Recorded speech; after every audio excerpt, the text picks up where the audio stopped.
All right. Well, good evening. I almost said good morning. I'm just used to this space. It's always good morning. When I first started here as lead pastor, I said good evening every time I'd get up on Sunday mornings because I was used to only preaching after dark in the youth building on Wednesday nights, But anyway, good evening. Good to see everybody here. So I understand the first 2 weeks were a lot more, I don't know, it maybe wasn't what you were expecting. I haven't really had anybody specifically say that, but I feel like I could feel that because we were talking about apologetic methodologies. And we really spent the first 2 weeks between covering the different apologetic methodologies and also giving kind of a definition, of a more detailed, robust definition, I would say, of the purpose, what apologetics is, giving a defense for the faith, but also some key things to keep in mind. I turned the air on earlier, but does it need to be turned back on? I see a few fanning. I don't know if it got turned off. Those were on 72. Yeah, everybody was freezing. Oh.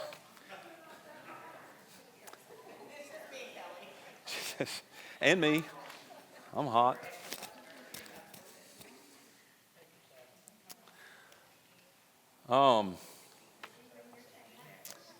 Anyway, what I was going to say is for tonight, we're going to get a little more into it because tonight, what we're going to do tonight is build a case for God's existence. And so that's what we're going to work on tonight. And I do have it working as of now. Due to sharing screens with that thing, it is minute that I have to look at, but I think this will work. So why don't we open with prayer first, though, and then we'll jump into it. So let's pray. God, I thank you for tonight. I thank you for all those that are here in attendance. And God, again, just as we've covered really on night one, let us not just allow this to be something where we fill our heads with just different information and different methodologies that we can use just for our own sake or to have a good cohesive argument, God. But we want to be the ones that can do just what we talk about in 1 Peter 3:15 and 16, that give a reason for the hope that is within us, for the sake of winning souls for Christ. That's what we want to do, Lord. I also pray that as we study this stuff, not just will we be able to help others, but that it will just help to strengthen our own faith so that we might live it out more faithfully. So I ask for your wisdom, your guidance, and your blessing as we discuss these things tonight. It's in Christ's name that we pray. Amen. All right, well, we covered apologetics, like I said, in the very beginning, given a reason or a defense for the faith. And we covered 5 different apologetic frameworks, I guess by way of review. One of the apologetic frameworks, anybody? Classical. Yep, classical's one. What's another one? Presumption, somebody said? Yeah, that's a fun one to say. Presuppositionalism. Third? Evidentialism. Fourth? Cumulative case. And the fifth one that we didn't really talk about much. Yeah, you're Reformed epistemology. Epistemology is the study of how we think, how we know things. So Reformed epistemology, we didn't spend much time there. Maybe we'll hit on that tonight, we'll see. But that one's a very, very philosophical way of arguing, defending the faith. And I'd kind of made the statement that it didn't seem very practical for kind of street level apologetics. And so, and I struggled to make sense of it myself. So hard to teach on something that is like that. But I think we will hint on some of that as we end tonight. So, case for God. Now, with classical apologetics, that is kind of the old tried and true method, I guess you say, that's been around for a long time. And do y'all remember the difference in it and evidential apologetics? Classical is anybody know what else it's called? 2-step method. Evidentialism, 1 step. And again, just to refresh, the reason is evidentialists will say, I don't need 2 steps, I need 1, and this is that 1 step. Here's my Bible, let me prove to you. I try to not use that word prove, because you can't really prove much of anything in life. You can give good reasons to believe something, but there's a difference in proving beyond a shadow of a doubt or the reason we say beyond reasonable doubt. But you give evidences is usually what they like to use. But you give evidences for the historical reliability of the Bible and the resurrection. If those two things are true, clearly the God of the Bible is the God who exists. So that's kind of the conclusion of that one step. As to where the classical apologist takes two steps. The first step, and again, I know I confused some of y'all with this earlier in the study, but the first step has several arguments that make up that one step. But that is proving the existence of a God. They don't even specifically try and say the existence of the God of the Bible, just a God. And that's kind of the goal behind it. And so, and those three different parts of the case for God that classical apologists will use is a cosmological argument, they will use the teleological argument, and they will use the moral argument. So we're going to kind of walk through those today. So we're going to start with the cosmological argument. Hey, there we go. So the first thing we're going to look at is the structure. Hey, I like that. I got slides that are working. Isn't that neat? Man, like a little kid here. If I could just read them on here, I have to guess at what the next slide is. The structure of the cosmological argument, one of the biggest, most well-known guys that uses it, I mean, a lot of people use this, but the one that really formulated what's called the Kalam cosmological argument, you don't have to know all that, is Dr. William Lane Craig. And he's pretty well known in the world of apologetics, but William Lane Craig specifically has his listed as the Kalam cosmological argument that he does. What the structure looks like is, one, whatever begins to exist has a cause. Anything that begins, and this is specific. He's not saying anything that exists has a cause. Anything that begins to exist, that's a key word, begins to exist, has a cause. Second part in that structure is that the universe began to exist. And the third part is, therefore, the universe has a cause. That's the basic structure of the whole argument. You can rephrase this in different ways. There's all sorts of ways. Feel free when you think through the structure of this argumentation to do as you will with it. Whatever begins to exist has a cause. The universe began to exist. Therefore, the universe has a cause. So what about, it's really only the second part of that, the second one, the universe began to exist, that's really could be debated amongst people. Because anything that begins to exist has a cause. I don't see anyone arguing against that. I mean, do y'all? If something began to exist, something brought that about, clearly. I think that's basic logic, right? Anything, name it, that box of Kleenex, this table, you, me. I mean, something began to exist, it had a cause. So the main point of contention would be point 2 in the middle there. The universe began to exist. So then we move on to a defense of point 2. And so it's got kind of two different defenses to it. And this is where, again, I told y'all, step 1 of the classical apologetics does get a little philosophical mixed with science. So the point 1 is that the philosophical argument would be that an infinite past leads to contradictions. You just can't have a past that it's not even a past by definition, you know. It's just infinity. It just goes on and on and on. That simply cannot be the case. We can think about some of those minds from the past that used to talk about, gosh, I'm going to get mixed up. I've gone through so many of these guys now. Was it Aristotle, I think, that used to reference the unmoved mover? Yes? Michael's saying yes. Do what? Plato, Socrates, Aristotle, those three. Yes, I'm pretty sure Socrates is the one that had the actual wording, unmoved mover. And what he was saying, and this is way long time ago. Again, I told you the other week, don't think because some of these people lived so long ago that they were not as advanced as us, that they were not intelligent. There were some really sharp people back then. But he just started observing every piece of matter around us, it's in motion. Maybe some of y'all have heard some more modern day apologists use the phrase, we're just matter in motion.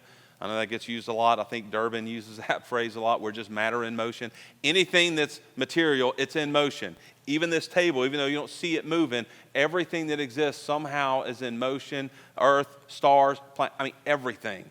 And so what Aristotle was thinking is, okay, everything that moves, something moved it.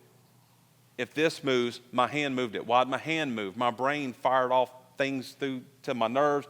Everything that moves has something that moved it. And he kept wrestling with this thought, thinking that's true throughout the entire universe. Therefore, you can't just have an infinite past that doesn't logically make sense. It has to be an unmoved mover at the very beginning that started everything in motion. Does that make any sense? Actually, it does? Okay, good. That's why he's got the phrase, the unmoved mover. There's got to be a first cause that started everything that exists in motion and moving and all of that. That was way long time ago what Aristotle had come up with. And so, where am I at? Scientific. So that's kind of the more philosophical argument, is an infinite past just simply leads to contradictions. Scientific, most scientists affirm that the universe had a beginning. You'll hear this commonly referred to as the Big Bang Theory. For whatever reason, I remember as a kid, we were taught that was like a bad no-no type thing. That was not Christian at all or any. But as a Christian, I hope you believe the universe had a beginning. You know, call it what you want. The guy that actually came up with this didn't call it Big Bang. He kind of said that in a joking manner, and it just stuck. He had a different name for it. But look, I'm not a scientist. I'm not going to sit here and try and pretend to be, but something with the red light shifting and with the Hubble telescope, and they actually brought Einstein over to look at this thing, and it just baffled him because he thought, I'm wrong. My formulas for relativity and all that, they're off because it is moving. The universe is expanding. And he had to admit that he was in error, and actually went on to say something along the lines of, that was the greatest blunder of my career. As brilliant as that man was, and that pretty much universally in the scientific world, everybody knows the universe is expanding, and it came from a beginning, a very small point of singularity that started everything as we know it, which is pretty interesting and pretty biblical.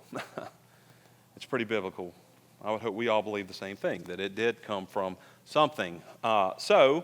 Conclusions. Let's see. The first conclusion we have is the cause must be timeless, because if we exist in time, whatever it was that started that Big Bang, whatever you want to call it, where all the unmoved mover, whatever started the first movement, whatever kicked off everything that we know that exists, it had to be timeless, because time did not exist. Hence the first philosophical point. An infinite past would lead to contradictions. There was some point where it began. So whatever that cause was, remember, whatever begins to exist has a cause. The universe began to exist, therefore the universe had a cause. We're talking about the cause. That's the argument we're making. What is that cause? And so the cause must be timeless, since an infinite past is a contradiction. Point two, the cause must be spaceless, because there was nothing until that cause brought it to be. Third, it must be immaterial, since there was no matter before the creation of the universe. So whatever the cause is must be immaterial. Fourth, the cause must be powerful. It must be powerful, more powerful than anything you could conceive of. If it kicked off everything we know of into existence, it's got to be something of immense power. And lastly, the cause must be personal. Why must it be personal? Anybody got any thoughts on that? Why would this cause, why would the unmoved mover need to be personal? I mean, we're made in his image, so we reflect who he is. But to an unbeliever, and they would say, why? Why's it got to be personal? Why do you add that in there? You know? Look, I admit I wrestle with it. I'm like, it have to be personal? Why does it have to be personal? It's just a cause at the beginning. Well, we're trying to prove the existence of a God. Yeah. I still don't know if I could all the way explain it. I'm not a philosopher. But non-personal things don't create. There's no creativity. They don't make choices. Gravity, I've heard explained this way, gravity doesn't decide, I'm going to hold this down today. No, that's just its nature. It's what it does. If something makes a decision to bring something to be that doesn't exist, that comes from a mind. This kind of gets into the intelligent design kind of, that has to come from a personal being that's making a conscious decision, I want to bring this to be. Does that make sense? May I read Hebrews 11:3? Yeah. By faith we understand that the universe was formed at God's command, so that what is seen was not made out of what was visible. I think this fits that. Yeah, it does. It does. The verse I have here is the very first one, Genesis 1:1. In the beginning, God created the heavens and the earth. And let's see here. I added some words into this verse to maybe make it apply to those 5 things we just listed. Look at it this way. In the beginning, there's your time. God, there's your person. Created, there's your power. The heavens, there's your space. And the earth, there's your matter. There's your material. You've got literally everything wrapped up right there, quite literally in the very beginning, opening lines of the Bible. The things that they say must the attributes this unmoved mover or this cause must have, you got them all right there, is what it is. And so,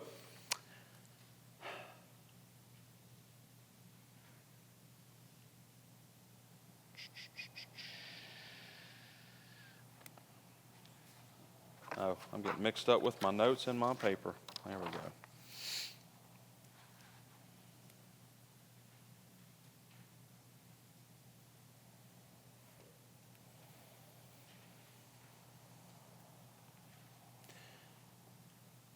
Now, anybody think of any good objections when you think through the cosmological argument? That's it in a nutshell. Now, here's what I'll tell you. If science is your thing, you really like science and you feel like you have some understanding of it, I would encourage you, go do some research, go do some digging. There's some fascinating stuff. I've had several of you mention things to me, and I'm sorry I hadn't dug through all of them. Gosh, I can't remember. I know one was from Amanda Cox that was telling me something about a study where they went back to the initial, what they refer to as the Big Bang, and they're saying something happened there to cause that, and now somehow they can prove through mathematic formulas that what happened to make the bang, the explosion, was vibrations. And that scientists are saying, where do you get vibrations? From sound, from speaking. Which brings you to Genesis 1, right? In the beginning, God said, and that everything came. Again, I haven't looked into that. I don't know. It's interesting. It's neat. There's all sorts of different things that you can look at when it comes to science in regards to cosmological argument. But anybody have anything where you think, I could see where an unbeliever would challenge this in this way or anything like that? I can think of one major one that's always the non-believer response to this kind of argument about the unmoved mover, or before anything exists, God was there. Who created God? That's it. That's the elephant in the room that everybody says, well, what about God? What about God? Where did he come from? And that kind of gets you back to Aristotle with the unmoved. I hope I'm referencing that right, but I'm pretty sure it's Aristotle that said that. But the unmoved mover, that the whole point in, let's see, I'm still on that slide. In the beginning, God created the heavens and the earth. The way the basic argument goes, if you had to have a cause for time, space, matter, energy, you had to have a cause for all that. Whatever the cause is has to be outside of that. It has to be greater than that, outside of that. It can't be limited by that, or else that would be the God, like, it would be something else above that. I hope I'm not talking in circles here, but it makes sense. If everything we know in the universe is time, space, matter, and all that kind of power, then whatever created that has to be bigger than that. It has to, I'll throw a word out there because we're going to get there later, it has to transcend that. If you remember when we talked about presuppositionalism, their argument is called the transcendental argument. The whole reason is because they say their argument transcends any other argument because they're appealing to God himself. Not science, not philosophy. That's why they frame their argument, the transcendental. So it has to transcend time, space, matter, all of that. And so that's the whole, I guess the short of the whole argument in the Kalam cosmological argument. You have to have a cause for this if it came into existence, and that cause has to be outside of all the limits of our universe. Who else can you think of? Frank Turek usually asks that question. If I just told you got to have somebody who's immaterial, outside of time, outside of space, more powerful than anything you can imagine, what comes to mind? The Christian God. That's all the attributes that we know about the Christian God. And so that's kind of the gist of that argument. Questions on the cosmological argument? Y'all seem exceptionally quiet. Oh.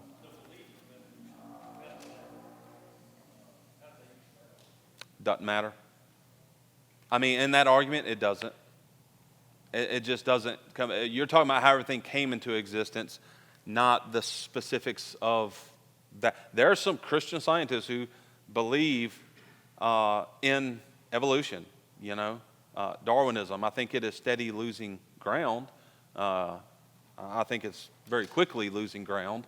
I think the school system is just way behind with kind of how the teaching reflects that, but from a scientific standpoint. But I don't think it matters in this argument. I have heard many apologists get questions on this, and they're like, I don't know. You tell me how old the earth is. I don't really care. That's not part of my argument. I know several that will take the stance that we need to get over the fact that is a hill to die on. It is not, I will tell you, I don't personally feel it's a hill. I don't personally feel it's a hill to die on when you get to talk about evolution in the age of the earth. I think there are bigger things at play that you do take a firm stance on. I think it is very clear that, we'll get there next with teleological argument, that there's intelligence in the design of this universe and humanity and all of that. I don't think you shouldn't have a debate over whether the earth is 6,000 years old or 13.6 billion years old. Don't really care. God exists. God brought it into existence. That's the point of the Kalam cosmological argument. But anything else on that? No? Nothing? It is Aristotle. Thank you. According to Google. All right, good. Well, I was bouncing between three guys. I've been bouncing between reading some of Aristotle, St. Thomas Aquinas, and Anselm of Canterbury. And getting their three arguments all put together, I kept flopping them around. That's why I hesitated. I thought, wait a minute. Was it Aristotle? It was Aristotle. Good. All right, well, moving along. Teleological argument. Let's see. There it is. Teleological argument. It comes from the word telos, which just simply means purpose or goal, that there's a purpose. This is the argument I told you fits well with the whole intelligent design movement. Some refer to it as the argument from design. The basic premise, if something looks designed, it's only reasonable to conclude that there was a designer.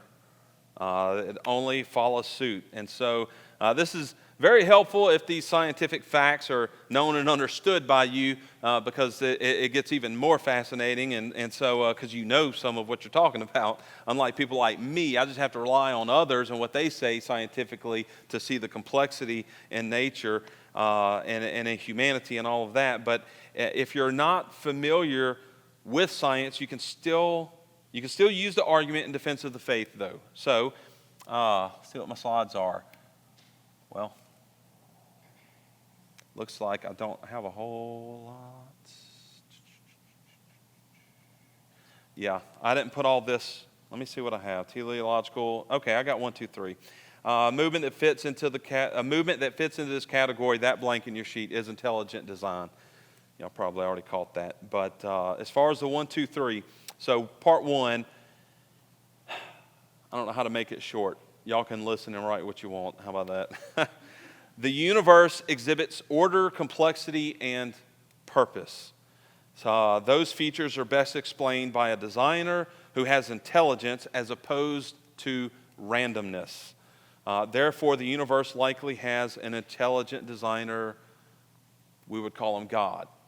Anything that we see that has complexity and information, you know it comes from somewhere. Look, there's been so many different illustrations of this. The second point here is kind of well-known. William Paley used to talk about the watchmaker analogy, where he states that if someone finds a watch in a field, they would not first assume that it randomly came into existence. I don't care if you were born and raised in the African bush and you never had anything more than sticks and an animal skin around you and you had no modern stuff. If you found a watch on the ground, they would not think that that's a rock. Clearly, they would know that is something specific. Look at that. You know, they may not know it's a watch like you and I would, but they would know, hey, this was designed. This is different than what washes up on the seashore every night. It has numerous intricate parts that all work together perfectly to keep time at the perfect rhythm. They would know it's not a tree or a pine cone. It is something that was designed with a purpose. And so they may not, again, refer to it as watch, but they know it would have design. I think that's something that we can all see and understand in nature and just around us. And so that's kind of the watchmaker analogy that William Paley states. So first, you just show that the universe exhibits order, complexity, and purpose. It's there in the universe around us. You can see that. We're going to get to this later. I promise you. One of my last things I want to show you tonight is directly tied to this, and I could not be more excited about it. I'm serious. I'm pumped, y'all. You can ask my family. I've been showing them at dinner every night. Look, you got to see this, you got to see this, you got to see. We're going to end with that tonight because I hope y'all will be as excited as I am about this. But that's your teaser to the end. So we're going to get to some of this watchmaker stuff later. But third, our planet is finely tuned for life. We don't have evidence of life anywhere else. You realize how big the universe is? All the stuff that's out there, and there's this much life. This is where we have life. It's incredible. Things such as gravity and the ozone make life possible here and nowhere else. If any of these natural laws were altered, even to the slightest degree, life would not be possible here. Stars wouldn't exist, chemistry wouldn't work, no such thing as physics. I mean, none of that would be possible without the intricate fine-tuning of the universe around us. That essentially is the teleological argument. It is from design, intelligent design. Here's something I found interesting. I pulled it up on my phone because I figured I would butcher the numbers, and now I'm going to try and sort through all of this. I just stumbled across this today. There was a point within the last 100 years where the majority of scientists were unbelievers. They did not believe.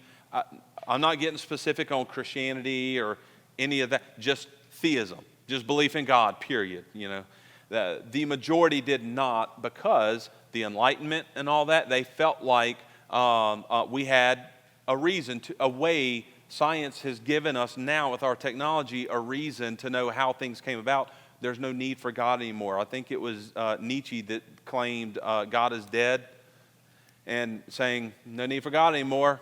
Thanks for all y'all have done all these years. He's dead. He's done. Now we have science. And that was kind of the running thing. Probably even today, most people probably feel like, yeah, probably most scientists are naturalistic materialists or something. You know, they're not theists for sure.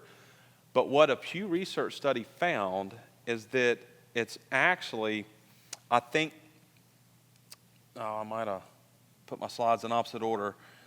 It's something like, I think it's 60% of the scientists are actually theists. So a majority of scientists claim to be theist of some kind. And then the non, or 41%, it's 20% atheist and 21% agnostic. But when you look at scientists under the age of 40, it's a far higher degree of them that are theists. I don't remember what it jumps up to, but it jumps up notably to 70-something% are theists if they're 40 and under. And I think the reason you see that is because the people that were around before some of the maybe discoveries that we have now, they're still kind of stuck in their science can prove everything, I don't need God. But you see the younger group, 40 and under, they're seeing all the information we have now with the complexity, the fine-tuning of everything, all of that, and their minds are blown. I know what it was. I kept looking at you, Miss Claudia, because I knew you told me something the other week. Yes, Miss Claudia Laperouse, you told me about the NASA guys that came back from the mission, and how even the ones that were not theists, not believers, were blown away saying, this didn't just happen. And they say that's a common response when people go to space. They come back and they're just, their mouth is open saying, wow, wow. When you get there and see everything, your mind's blown.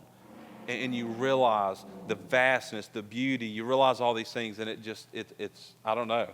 I haven't been there, but breathtaking, I would imagine. And that's typically the response you get. And I think that's what you see in these young scientists. What some people are pointing out, there's a move back to theism, because now they're saying, hey, the science is saying there's no other way to explain this besides there's some kind of intelligent, personal mind behind this that brought this to be.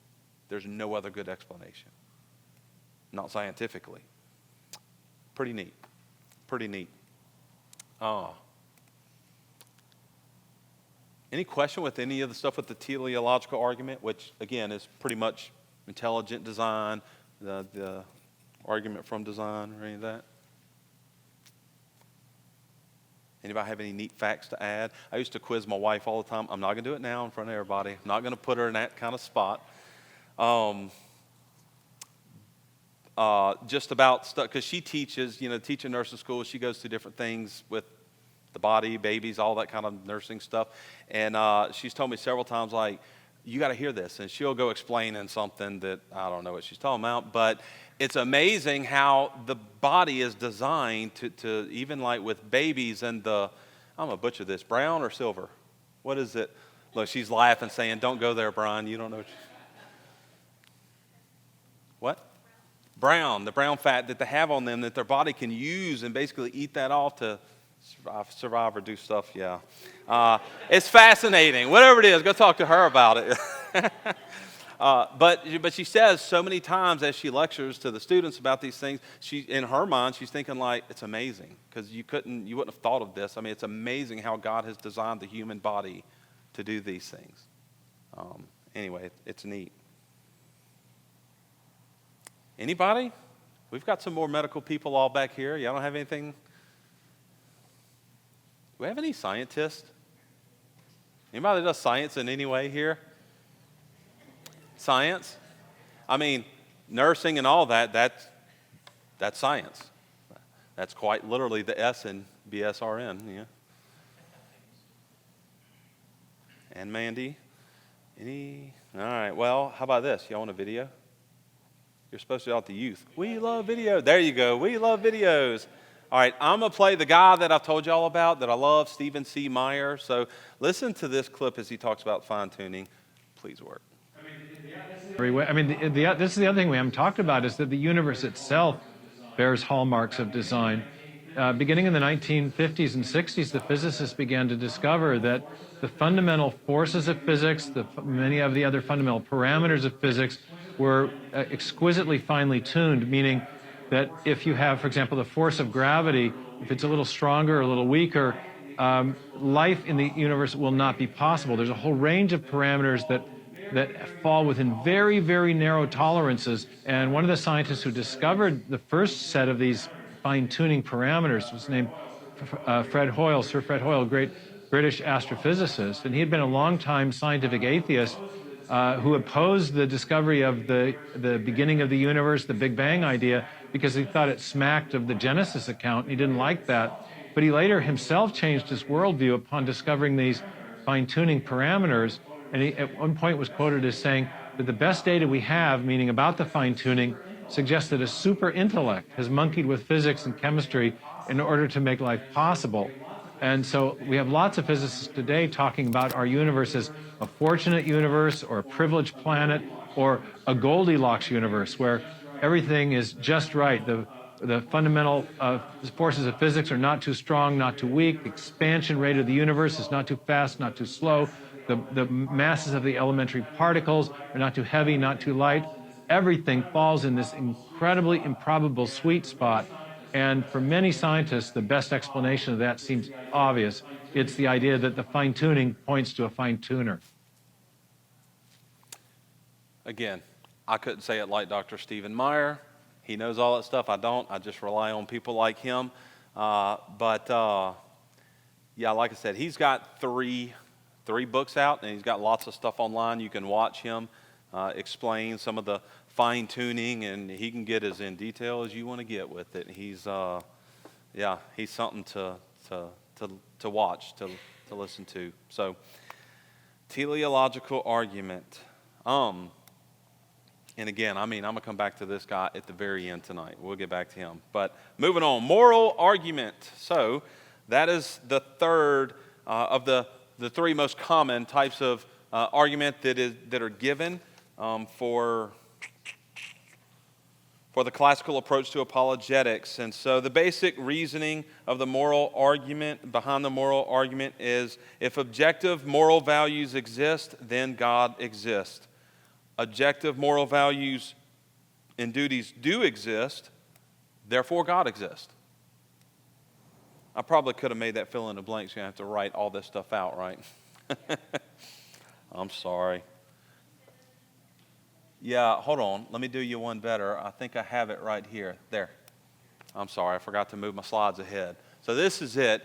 If objective moral values exist, then God exists, because someone had to give you those values. They didn't just arbitrarily come from a star or from gravity as a force. They came from somewhere, a lawgiver, as it's often called. And so if objective moral values exist, then God exists. Objective moral values and duties do exist. It's rare. I'm not going to say never. It's rare you run across a non-believer who will claim there are no such thing as objective moral values and duties. There's some out there. But most would say, yeah, they're objectively wrong. I have heard some stand up and say, no, there's nothing wrong with the Holocaust objectively. I just didn't like it. But it's pretty rare you come across someone that would be willing to make that kind of a statement. I think for obvious reasons, we can all see where something like genocide is objectively wrong. I don't care what age you are, what gender you are, what country you live in, what color your skin. I don't care any of that. It is wrong. Objectively, period, So, where are we at? Moral argument. Yes. So what are the three things most everyone will usually agree on as evil?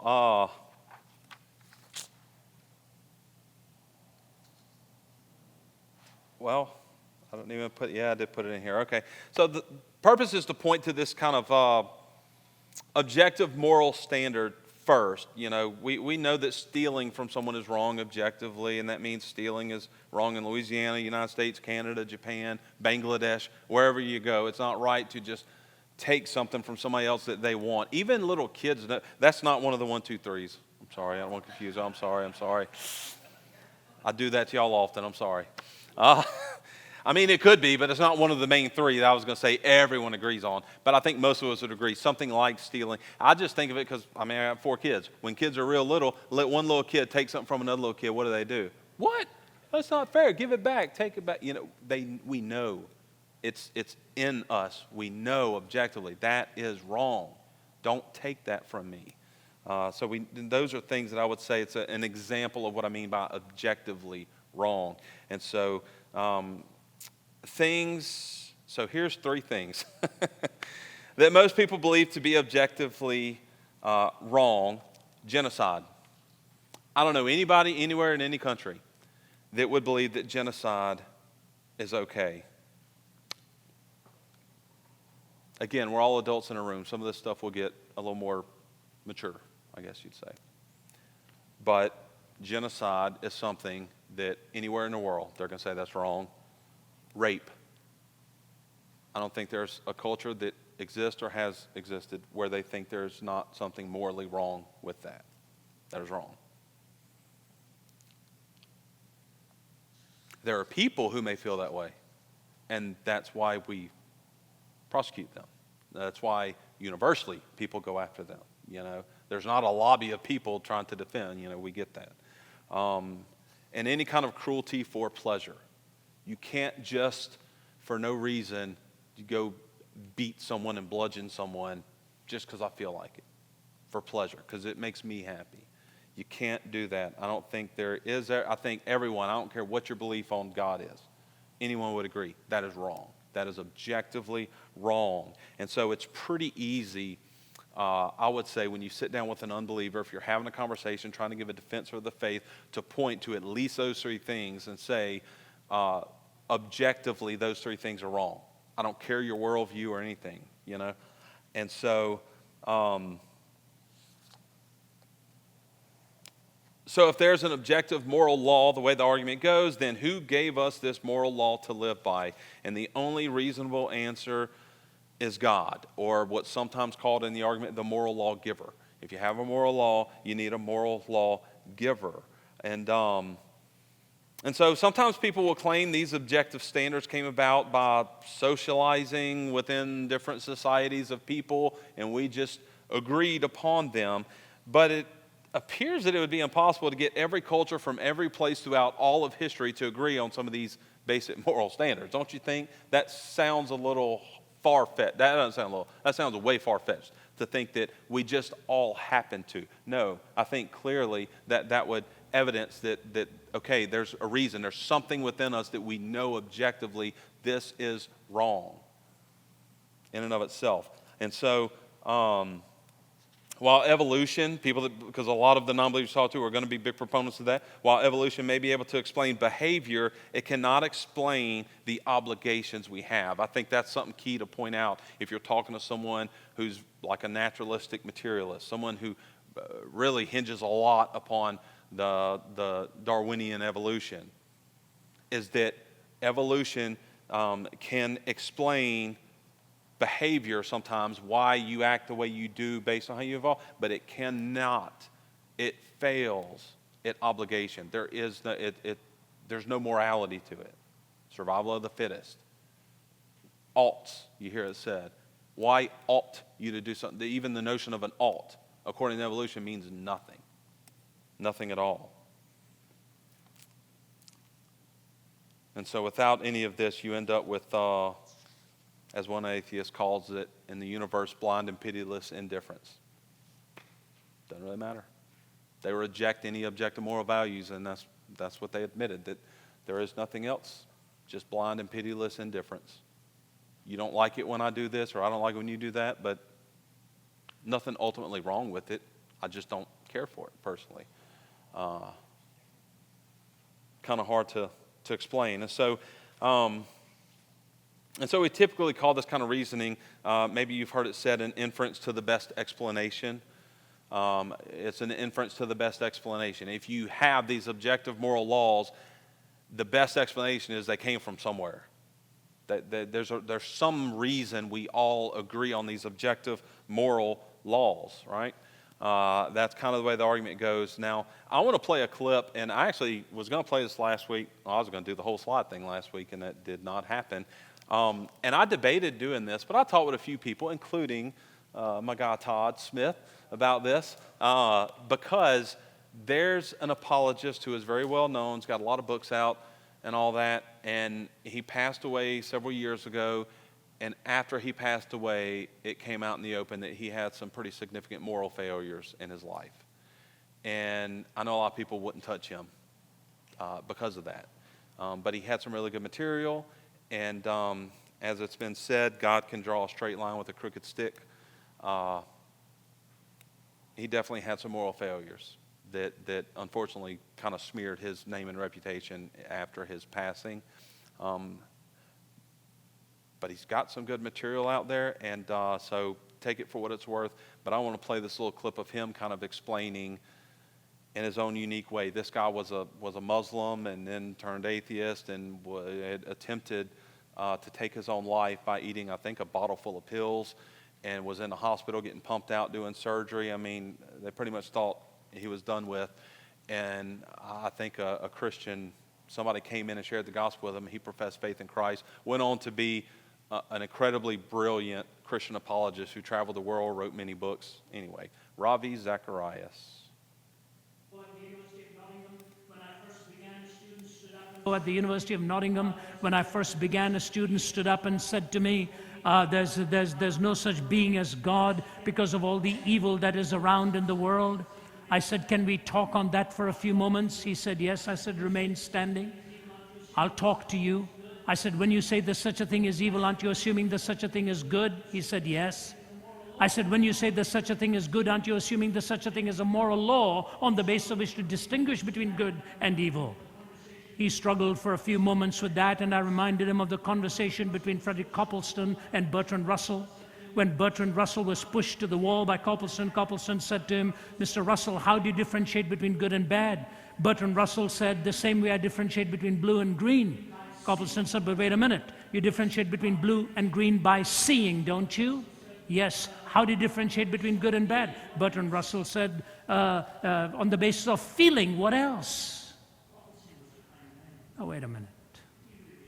Copleston was a kind man. He really should have turned to Lord Russell and said to him, Mr. Russell, in some cultures they love their neighbors. In other cultures they eat them, both on the basis of feeling. Do you have any personal preference? How can this brilliant mathematician philosopher make so basic an error? But he admitted it. In a letter to the Observer, he said, I do not know how to deal with this issue of morality. It haunts me. You see, the question of a moral law comes within us. So I said to him, when you say there's such a thing as evil, aren't you assuming there's such a thing as good? He said, yes. I said, when you say there's such a thing as good, you must assume a moral law. He said, all right, I'll grant you that. I said, but when you say there's such a thing as a moral law, you must posit a moral lawgiver. But that's whom you're trying to disprove and not prove. If there's no moral lawgiver, there's no moral law. If there's no moral law, there's no good. If there's no good, there's no evil. What is your question? He looked at me and I quote, he says, what then am I asking you?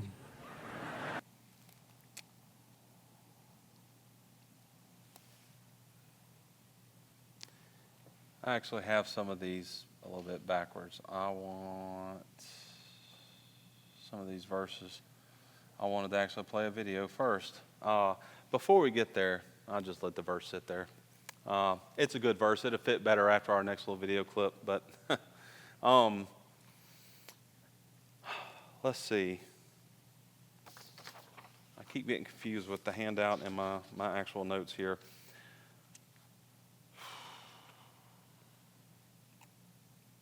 Any questions on moral law and kind of how that works? Does that make sense, an argument for God's existence from the moral law?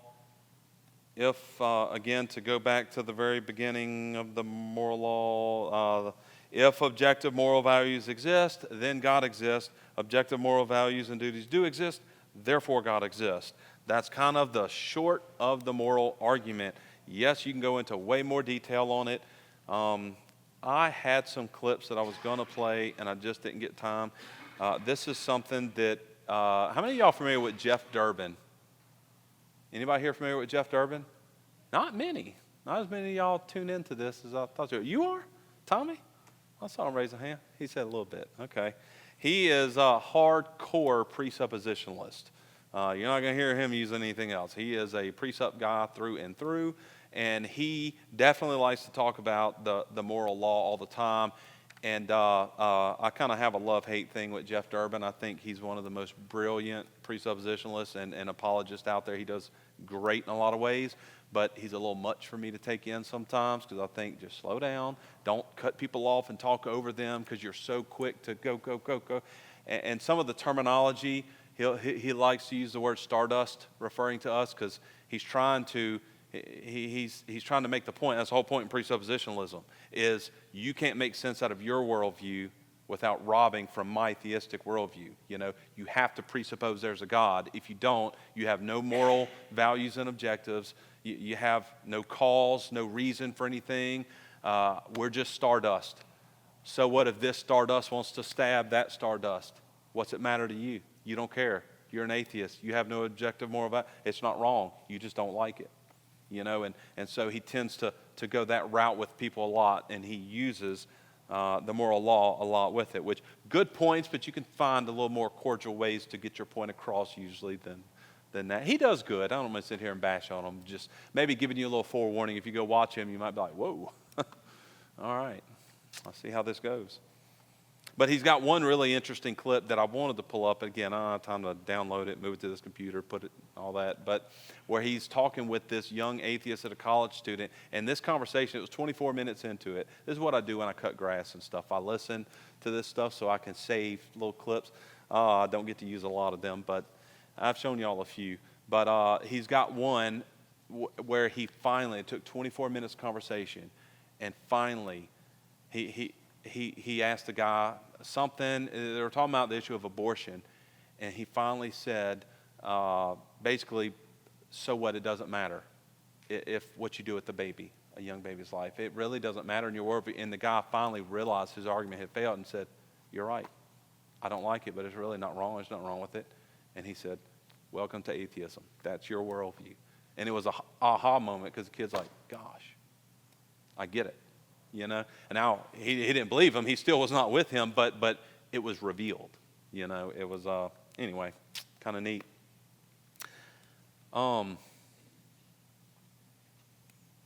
We kind of already handled I've got in your notes one major objection: who created God? That's the big one. And we kind of actually covered that earlier, I guess, is that there has to be a cause outside of time, space, matter, and all that to bring everything into existence.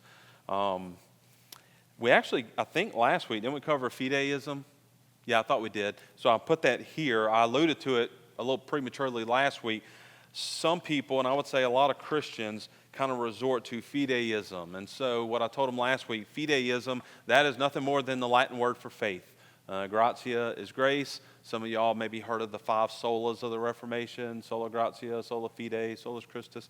All it means is grace alone, faith alone, Christ alone. That word fide is faith. And fideism is what most people would refer to as blind faith, or faith with no reason at all. That is how I listened to something today. Oh my goodness, why am I drawing a blank? Michael Guillory, help me out, mathematician, Ireland. John Lennox talking about how most people define faith is it's a religious word. But he said all of science hinges on faith.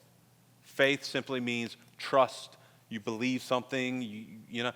It's not blind. Faith is not really a religious word. I mean, we use it in religion, obviously, but it's not just a religious word. But when most secular people use the word faith, that's their claim is that what they mean by faith is you have no good logical reason to believe this. You blindly just believe it. And honestly, we help them with that stereotype a lot of times because a lot of us aren't able to give a reason for the hope within us. And so when they corner us and ask us, well, why do you believe? What is the reason for the hope within you? We go, I just believe. I just believe. And you just resort to that, and you don't know anything about a case from design or from morals. Or you don't know anything about that, and so I believe. That is fideism, the kind of notion of blind faith. Matter of fact, Durbin's got some other well-known clips where he talks about fideism when people are constantly using that word for them, and when they try and use it back to them, he keeps saying, no, I don't have faith, I don't have faith. And the guy finally said, I would say I have confidence this will happen. And he says, do you know what confidence? You know the etymology? Con. You know what con means? With. Confide. Confidence literally means with faith. You can change the words if you want.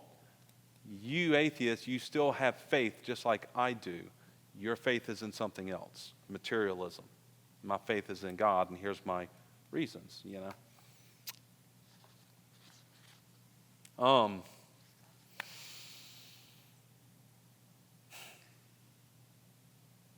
I've got some more stuff here. Let's see what I go through.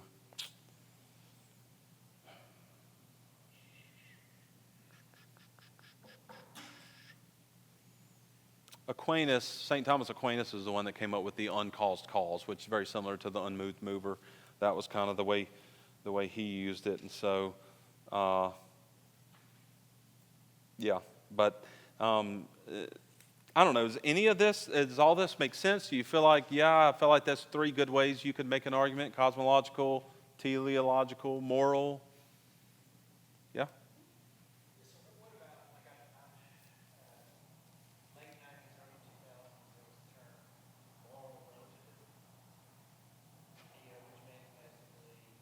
It's good here, but not in that country. It's relative to.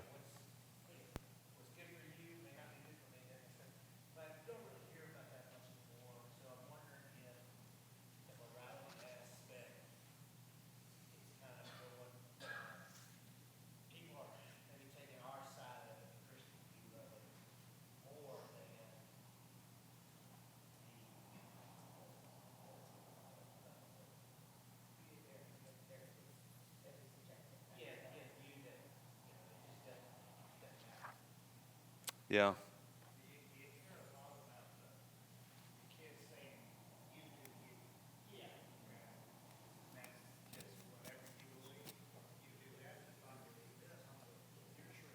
Yeah, so Todd brought up a while ago that what he just brought up was moral relativism, and he was saying late 90s, 2000s, you heard that term a lot.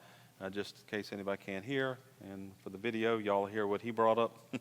Moral relativism. Listen, don't let me oversimplify and think you won't get into the weeds, because when you start talking about objective moral laws, people are going to push a million different ways against that because they don't want to admit there is an objective moral standard that we're supposed to live by. One of the big things I like to bring up is, well, you're a Christian, you believe thou shalt not kill. One of the most misquoted things that is not the right rendering of the law in the Old Testament. It is murder, not kill. Thou shalt not murder. If you slaughter people, we're going to put you through the court system and put you to death. That's not murder. You know, not Galilee. We won't do it. We'll let the law. But don't test us, though. Don't. I guess my question would be from an atheist perspective, when you're making the moral argument, and so your whole theory is basically proving to them that morality exists, that there is a good and there is an evil. But I think what the hang up for them is when you make that argument, well, if there is a God and he is an intelligent designer, he does all these things and he defines what is good, then why is there evil that's allowed? All these things if he's all powerful. And so they'll come at you with that argument that, like, if you're saying that he is good and he defines what is good, then why does he allow what is not good? Because they'll say, okay, is something good because God commands it to be good, or does God command things because they are good?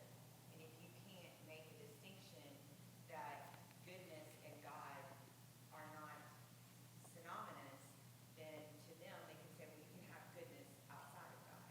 And so that's the hang up, I think, sometimes on the moral law, is trying to define to them that God is good. You can't even tell them murder is bad, because they'll say, well, God allowed murder all through the Bible. And then we feel like the caged animal, because we're like, well, yeah, but there was, they don't really want to hear the history of the Israelites right then about why it was okay. Yeah. So I think the moral argument, when you're talking to atheists, if you're not really, if you don't know in the weeds, like you were saying, because you can get in the weeds, but if you don't know what you're talking about, you're going to get back to the corner really, really fast. Because God is good, and God tells us what's good and what's bad. It's very confusing to a person who looks at what our world looks like and says, don't tell me God is good, because look what all has happened. Or who's just lost an infant to a horrible terminal disease, and you're telling them about how God decides what's good and what's evil. That they can't reconcile that. Yeah. It's that just by itself it could be, while it makes sense to us as believers, can be detrimental to your argument if you're dealing with somebody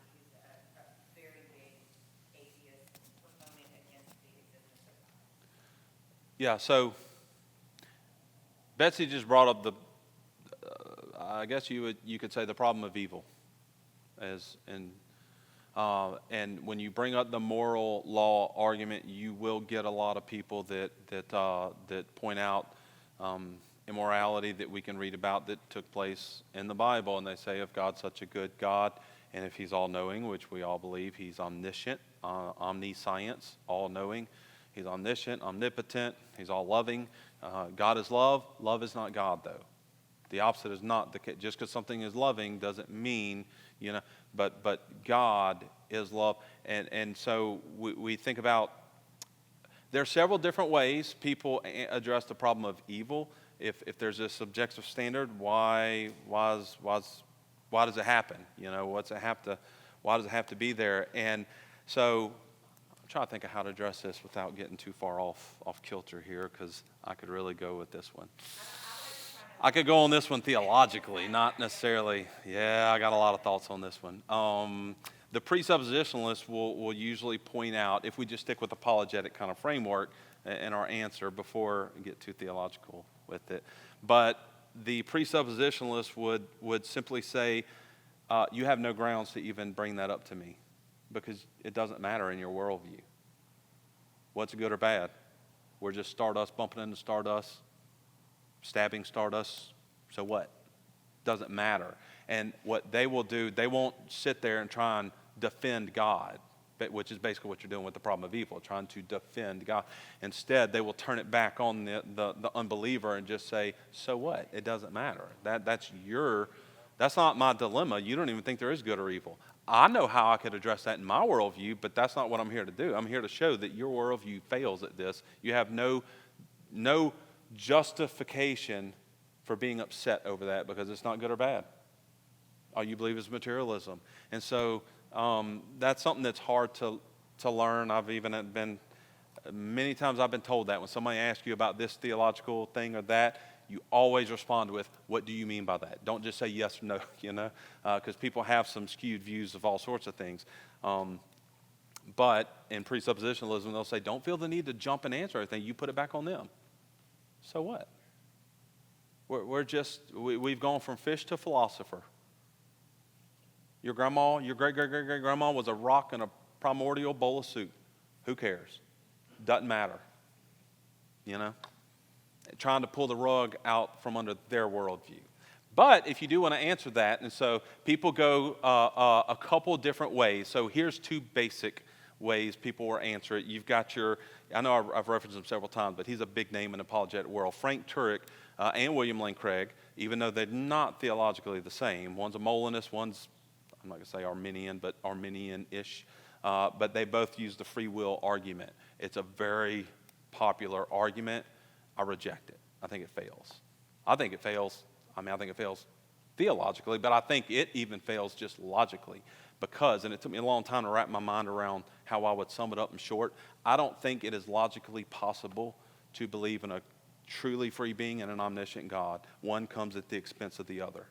You cannot have both. You can't hold. I think people that would believe in that have a happy inconsistency in their belief, is what I would say.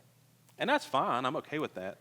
But I don't think it's possible. So you could either say, so here's the way the argument goes. The reason there's evil in the world is because we're free creatures and we're not robots. God's not dictating what everybody does. And so when He sets everything off, you go do, live, and act, and that's just part of it. We're all sinners. Sometimes sinners are going to sin against another sinner, and you have evil things that come about and happen. And so that's kind of the cost of doing business. I don't know if you word it that way without belittling anything too much, but that's kind of the idea. That's a part of having free will. The way personally I would defend the problem of evil is by saying the classic example of Joseph in the Old Testament. You've got evil actions that clearly took place, and in Genesis 50:20, God's word says, what you intended for evil, God intended for good. You have one action with two totally different intentions behind it. You have the intention of the brothers, which was, I hate my brother. I want to kill him and sell him into slavery. They did evil things. But the same action had a whole nother intention from God, sovereignly saying, I'm going to bring it about that he would save many people through the same action. I understand that's a lot to like, how could you have one action with two total different intentions behind it? But if y'all remember, we went through the Habakkuk series and talked about Helen Roosevelt and her story, a missionary in the Congo who was violently and brutally raped and beaten in the Congo when Civil War broke out, when she's there as a missionary to help these people, and she's laying there asking that question on the floor, God, why? Why? And the question she had was, will I be, now I'm trying to jog my memory and remember what her big question was. Will I trust you with allowing me, is how she worded it, which is interesting. Will I thank you for allowing me to go through this, even if you never tell me why? That's hard.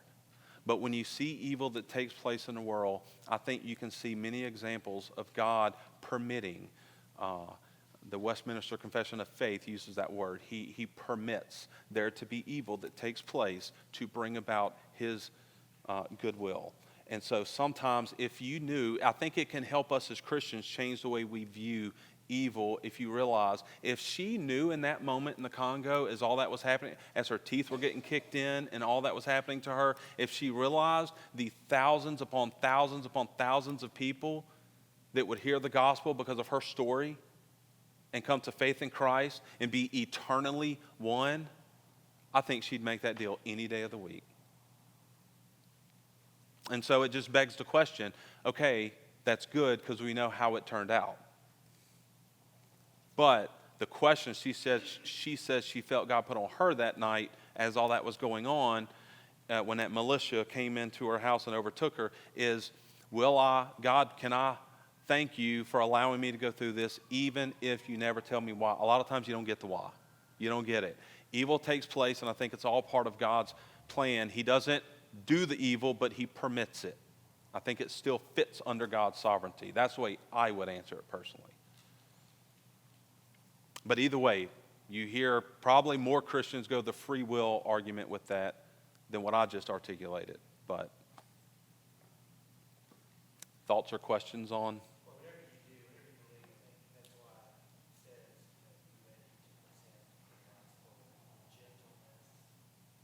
Yeah.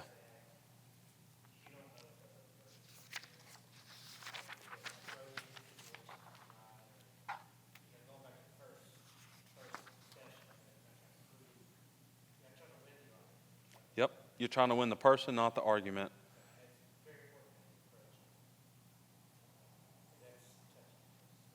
Oh, it's very, yeah. Yeah, look, anytime you bring up moral argument, you definitely get to some, you can get to some dicey ground. I love what, I've heard two different apologists basically say the same thing, where they've said, one of them just said he was told this by the leader of an event when he went to go speak. Another one said this is just his practice. So I've heard it twice mentioned, but where they said, if you're engaging in conversation with somebody, you're bringing up not just moral argument, but any types of apologetics. When they're asking questions and you're trying to give a reason for the hope that we have, you always assume they're the most vulnerable person in the room when you're talking to them. You know, because he said oftentimes what you'll find is someone's pressing you on moral absolutes, on moral objective. Why can I not say this? Objectivity. There we go. They're pressing you on that, and what's really behind their question is something really heinous and evil happened to them, and they're trying to find a reason for why did that happen to me. You may need to address them in a more personal way, not a philosophical way. You know, you want to win the person, not the argument. I want to show you all a video. I've actually got two little clips. I want to show you one from NASA, though, because I think it helps to put some things in perspective. All right.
universe, right?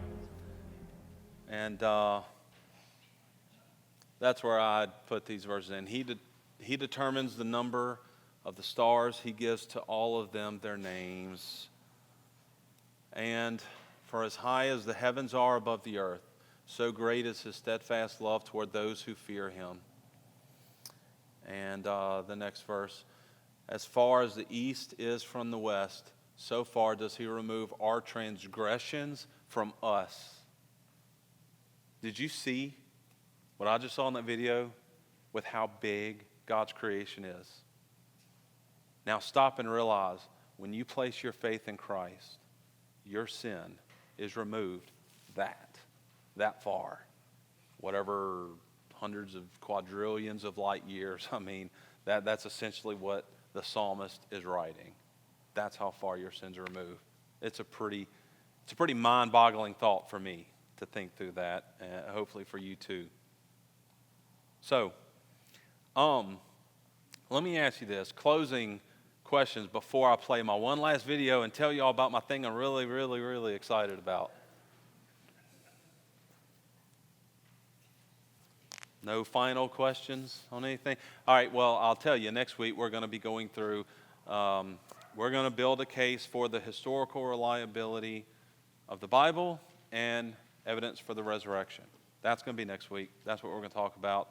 That's where you get a little more into my comfort zone, not science and philosophy, but the Bible. I know the Bible. I can do that.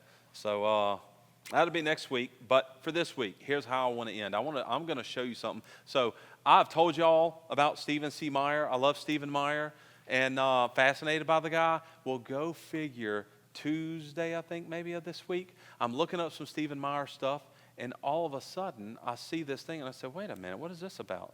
A movie? He made a movie? Oh, my gosh. It opens tomorrow. Y'all, it's in theaters tomorrow. It's called The Story of Everything. And so it's based off of his last book he wrote. So he's written a couple books. Now I'm going to have to try to remember off the top of my head. I don't remember. Anyway, the last book, I know the last one he wrote, which the movie's kind of basically based, it's a movie off the book, but it's called The Return of the God Hypothesis. That's not a real great sounding movie title. The Story of Everything, that's a little better. So they basically took what he's done in the book. This has been in the works for years now, and go figure, we're having this apologetic study about teleological argument and all that, and he made a movie, and it comes out tomorrow. My initial thought was, oh my gosh, I'm about to buy the whole movie Tavern at Jubin. I'm going to buy every seat, and we're going to load the bus up, and Sunday evening, we're going to watch it. But then I realized, we got Sunday Fun Day. Can't do it then. But look, if everybody's down to find some time, I don't know. I would love to buy out the whole theater and say, let's all go watch. I don't know when we do that. It's not a ton of times that it's airing. I'll tell you that. And it's only listed for 7 days. And Stephen Meyer has said they promise 7 days in the theaters. We'll see if it goes longer based on box office sales. If it doesn't work out to where we can go between now and then, assuming y'all want to go, I'll play the trailer and then see if you're intrigued by it. I was dying to come home. I'm like, Braden, you got to come watch this. Look at this. This is the guy I've been talking about. But let me play that trailer for y'all so I can at least get you a little bit intrigued by it.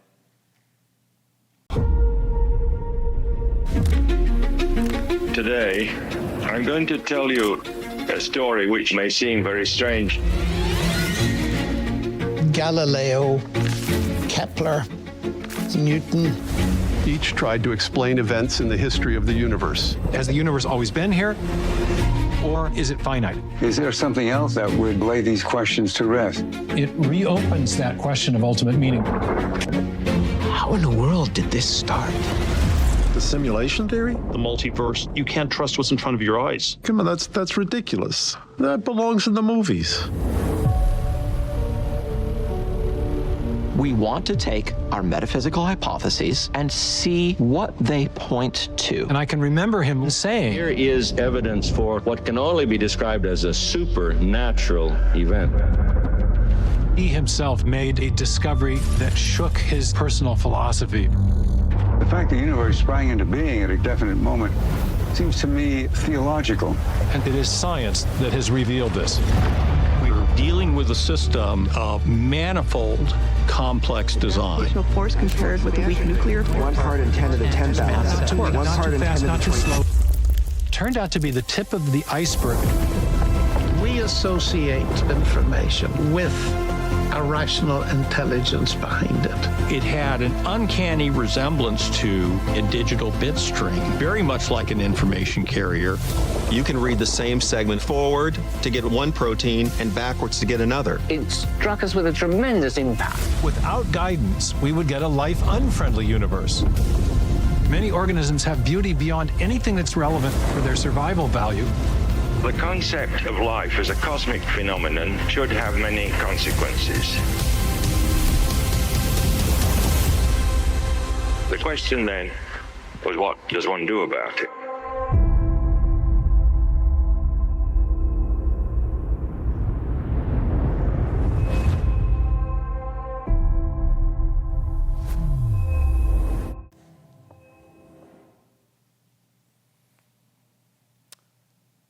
So, the story of everything. Braden said, "Don't say anything. I don't want to know anything about it." But the whole thing is about 3 scientific discoveries of the past, I don't know, whatever, 60, 80 years, that Stephen Meyer believes point just incredibly to God, to a designer in the universe. And he's saying there is no scientific explanation outside of that. And so the film is kind of based off those 3 discoveries, and he's got all kind. I've listened to buku interviews with him talking about the film, where he says they even uncovered some old Super 8 reel footage from some famous old scientists at colleges explaining things. And there's one really big one that's kind of his personal story, is how he went to some kind of big science exhibit where one of the most well-known scientific atheists, actually, when it came time for him to go stand up and speak at this big convention, he went and sat on the side of the room with the theist.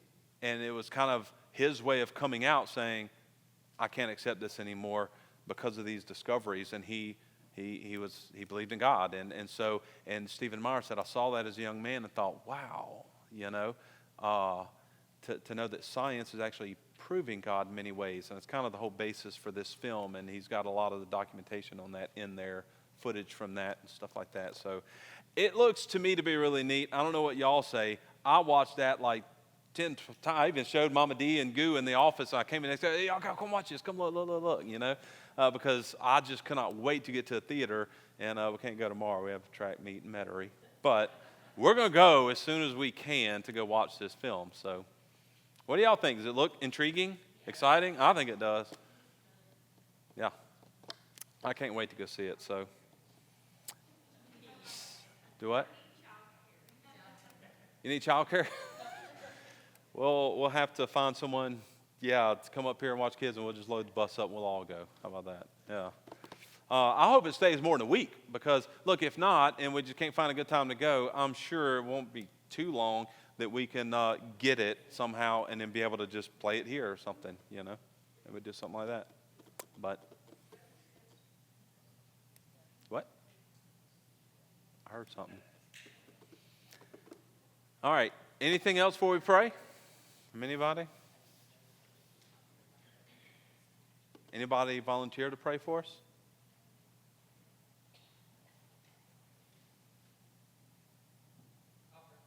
All right, Joe Howell, why don't you pray for us?